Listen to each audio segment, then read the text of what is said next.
Hi, I'm Joe Gregorio, and I work in developer relations at Google.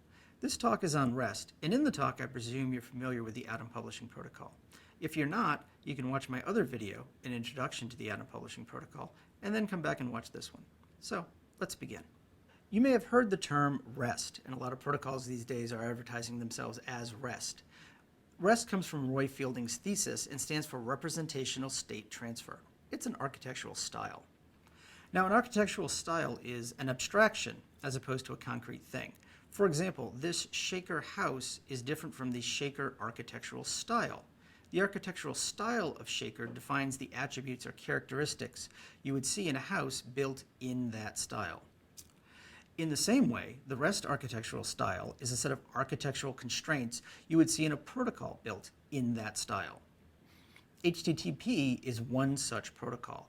And for the remainder of this talk, we're just going to talk about HTTP. And I'll refer back to the architectural constraints of REST as we work through that example. Now, it's simply not possible to cover every aspect of HTTP. So at the end of this presentation, there'll be a further reading list if you'd like to learn more. So why should you care about REST? Well, it's the architecture of the web as it works today. And if you're going to be building applications on the web, shouldn't you be working with the architecture instead of against it? And hopefully, as you see as we go through this video, there'll be many opportunities for increasing the performance and scalability of your application and solve some traditionally tricky problems by working with HTTP and taking full advantage of its capabilities. Let's get some of the basics down, some nomenclature and the operation of HTTP. At its simplest, HTTP is a request-response protocol. Your browser makes a request to the server. The web server gives you a response. The beauty of the web is that it appears very simple, as if your browser is talking directly to the server. So let's look in detail at a specific request and response. Here is a GET request to the URL http://example.org/news. And here's what the response looks like. It's a 200 response, and what you're seeing here are the headers and a little bit of the response body. The request is to a resource identified by a URI, in this case, http://example.org/news. The URI is broken down into two pieces. The path goes into the request line, and you can see the host shows up in the host header. There is a method, and that's the action to perform on the resource. There are actually several different methods that can be used: get, put, delete, head, and post, among others. And each of those methods has particular characteristics about them. For example, get is safe, idempotent, and cacheable. Cacheable means the response can be cached by an intermediary along the way. Idempotent means the request can be done multiple times. And safe means there are no side effects from performing that action. So put is also idempotent, but not safe and not cacheable. Same with delete. It is idempotent. Head is safe and idempotent. Post has none of those characteristics. Also returned in that response was the representation of that resource, what lives at that URI. The representation is the body, and in this case, it was an HTML document. HTML is a form of hypertext, which means it has links to other resources. Here is a traditional link that you would click on to go to another page. But there's more than one kind of link. Here is a link to a CSS document that the browser will call and include to style the page. There's also other kinds of links. Here's one to a JavaScript document that will get pulled in. This is a particularly important kind of hypertext or document that's pulled in. This is called code on demand, the ability to load code into the browser and execute it on the client. The response headers show control data, such as this header, which controls how long the response can be cached. So now that we've looked at a simple HTTP request and response, let's go back and look at some of the characteristics that a RESTful protocol is supposed to have. Application state and functionality are abstracted into resources. Those resources are uniquely addressable using a universal syntax for use in hypermedia links. All resources share a uniform interface for transferring the state between the client and the server, consisting of a constrained set of well-defined operations, a constrained set of content types, optionally supporting code on demand, and a protocol which is client-server, stateless, layered, and cacheable. Now that we've already talked about many of these aspects with HTTP, we can see that we already have resources that are identified by URIs, and those resources have a uniform interface, understanding a limited set of methods such as get, put, post, head, and delete, and that the representations are self-identified, a constrained set of content types that might not only be hypertext, but could also include code on demand, such as the example we saw with JavaScript. And we've even seen that HTTP is a client-server protocol. To discuss the remainder of the characteristics of the protocol, we need to look at the underlying structure of the web. We originally started out with this simplified example of how the web appears to a client. Let's switch to using the right names for each of those pieces. They're the user agent and the origin server. The reality is that the connections between these pieces can be a lot more complicated.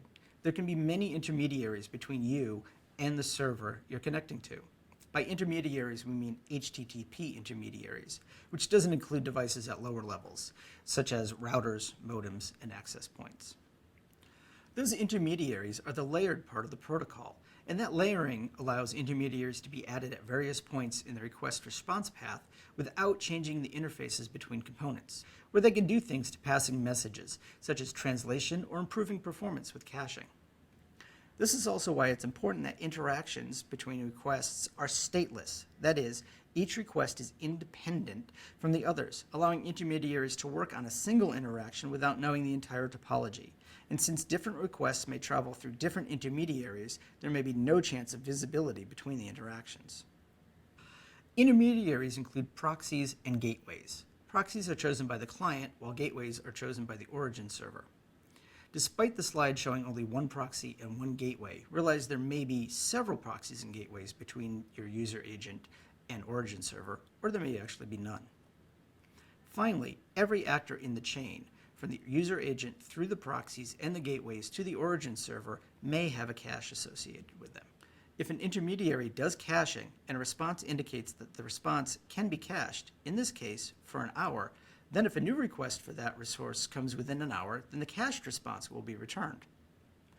These caches finish out the major characteristics of our REST protocol. Now, we said this architecture had benefits. What are some of those? Let's first look at some of the performance benefits, which include efficiency, scalability, and user-perceived performance. For efficiency, all of those caches help along the way. Your request may not have to reach all the way back to the origin server, or in the case of a local user agent cache, you may never even hit the network at all. Control data allows the signaling of compression, so a response can be gzipped before being sent to the user agents that can handle them. Scalability comes from many areas. The use of gateways allows you to distribute traffic among a large set of origin servers based on method, URI, content type, or any of the other headers coming in from the request.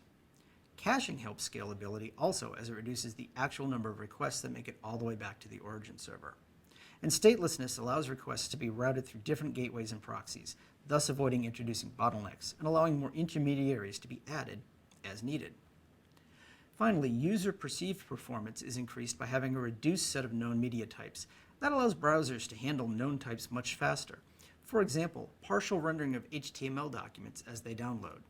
Also, code on demand allows computations to be moved closer to the client or closer to the server, depending on where the work can be done fastest.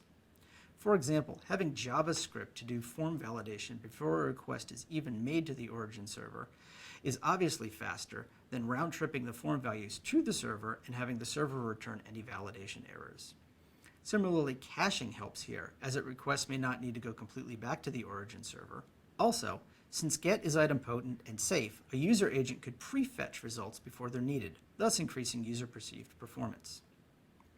Lots of other benefits we won't cover, but these are outlined in Roy's thesis. But all these benefits aren't free. You actually have to structure your application or service to take advantage of them. If you do, then you will get the benefits, and if you don't, you won't get them. To see how structuring helps, let's look at two protocols, XML-RPC and the Atom Publishing Protocol. XML-RPC is a remote procedure call using HTTP as the transport and XML as the encoding. XML-RPC is designed to be as simple as possible while allowing complex data structures to be transmitted, processed, and returned. So this is what an XML-RPC request looks like. And here's an example response. All of the requests in XML RPC are posts. So what do the intermediaries see of this request response? Is it safe? No. Is it idempotent? No. Or is it cacheable? No. If they are, the intermediaries would never know that. All the requests go to the same URI, which means that if you're going to distribute many such calls among a group of origin servers, you would have to look inside the body for the method name. This gives the least amount of information to the web, and thus it doesn't get any help from intermediaries and doesn't scale with off-the-shelf parts. So let's take a look at the Atom Publishing Protocol. So for authoring to begin in the Atom Publishing Protocol, a client needs to discover the capabilities and locations of the available collections. Service documents are designed to support this discovery service. To retrieve a service document, we send a GET to its URI. GET is safe, idempotent, cacheable, and zippable. The response type is self-identifying. As you can see, there's a content type header of application Atom service plus XML that self-identifies what the content is specifically. And the response itself is hypertext. It contains URIs for each of the collections. That's what's highlighted in this slide here is the relative URI for the collection. Once we have a collection URI, we can post an entry to create a new member and then get, put, or delete the members at their own URIs. So here's an example of a GET to a collection document. Again, this is safe, idempotent, cacheable, and zippable. The response is also self-identifying here as you have another content type, application Atom plus XML. And again, the response is hypertext. Lastly, the edit URI identifies where the entry can actually be modified. That URI you can do a GET to retrieve it. You can send a PUT to update the resource, or you can send a delete to remove it from the collection. So as you can see, the Atom Publishing Protocol is designed with RESTful characteristics in mind and gets many advantages from intermediaries and the network itself as those messages transfer back and forth. So let's look at some of the other idioms that you can use in building your RESTful protocol to get some of the advantages. For example, long-lived images. If you have large images that need to be transferred back and forth as part of your web page, what you should do is set the cache for those images to be very long. If you need to update those images, upload a new image to a new URI and change the HTML to point to that new URI. Here's an example where we have a big image.png. And if we retrieve that image, you'll see that the cache control header has been set to a very long time. In this case, 30 days.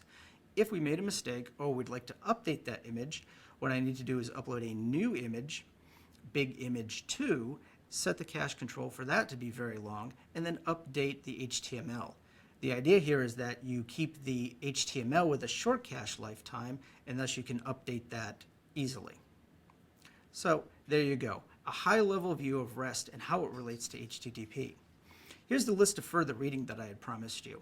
RFC 2616 actually outlines what HTTP is. RFC 3986 outlines the URI standard. You can read Roy Fielding's thesis, Architectural Styles in the Design of Network-Based Software Architectures. And there's also this caching tutorial by Mark Nottingham, which covers in detail many of the things we just talked about. Thanks, and have fun.